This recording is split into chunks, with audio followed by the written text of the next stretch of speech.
दीप्त्रे ज्वाला परिवृताय सर्वारिष्टविनाशाय सर्वसम्पत्कराय सर्वदिक्शोभनकराय सहस्रज्वालाय परमात्मने परब्रह्मणे परञ्ज्योतिषे हुं फट् स्वाहा।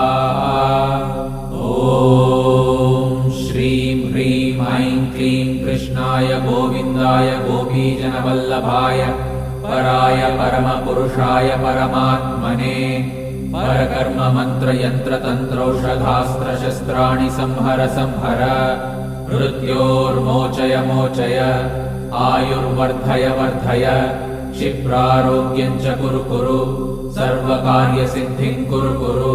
ॐ नमो भगवते महासुदर्शनाय दीप्त्रे ज्वाला परिवृताय सर्वारिष्टविनाशाय सर्वसम्पत्कराय सर्वदिक्शोभनकराय सहस्रज्वालाय परम